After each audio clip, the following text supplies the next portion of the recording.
അപ്പോൾ നമ്മുടെ ഇന്നത്തെ പരിപാടി തിളയ്ക്കുന്ന എണ്ണച്ചട്ടിയിൽ നിന്ന് എങ്ങനെ നമുക്ക് കൈയിട്ട് വട ബജ്ജി ബോണ്ട എന്നിവ ചുടാന്നുള്ളതാണ് നമ്മുടെ ഇന്നത്തെ പരിപാടി. ഈ ട്രിക്ക് ഉപയോഗിക്കാനായിട്ട് കുറച്ച് ഐസിന്റെ ആവശ്യമുണ്ട് കേട്ടോ. കുറച്ചേ ഉണ്ടായിട്ടുള്ളൂ, കുറച്ച് ഐസും മതി. ഇതാ അതെന്നെ കളി ഐസും അല്ലേ, നല്ല തണുത്ത വെള്ളം അല്ലേ. ഇനി കുറച്ച് വെള്ളം ഒഴിക്കാതെ, അപ്പോൾ വെള്ളവും ഇതും കൂടിയിട്ട് ഐസും കൂടെ നല്ല തണുപ്പാവും. ഏകദേശം 200 ഡിഗ്രിയോളം ചൂടുണ്ടാവും ഇപ്പോൾ എണ്ണ കേട്ടോ. അപ്പോൾ അതിലേക്ക് നമ്മൾ കൈയിടാൻ വേണ്ടി പോകണം. അപ്പോൾ നമ്മൾ ആദ്യം കലക്കി വെച്ച ഐസിൻ്റെ വെള്ളം ഉണ്ടല്ലോ, ഈ ഐസിൻ്റെ വെള്ളം നല്ല തണുത്ത ഐസിൻ്റെ വെള്ളം ഇങ്ങനെ കയ്യിലിങ്ങനെ മുക്കുക. മുക്കിയിട്ട് നല്ല തണുപ്പിക്കുക. തണുപ്പിച്ചതിന് ശേഷം ഇത് നമ്മൾ ഇതാ തിളക്കുന്ന എണ്ണയാണ് അതാണ്. ഇത് നമ്മളിതിന് എന്ത് കാണിക്കുക, നമ്മൾ പൊക്കോടെ നമ്മൾ എണ്ണയിൽ ഇങ്ങനെ എടുക്കാൻ വേണ്ടി പോകണതാ കേട്ടാ.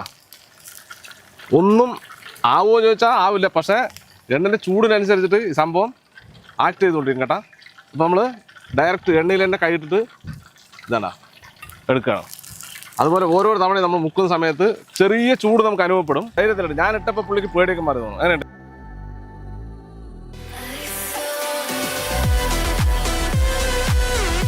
ചൂടുണ്ടോ?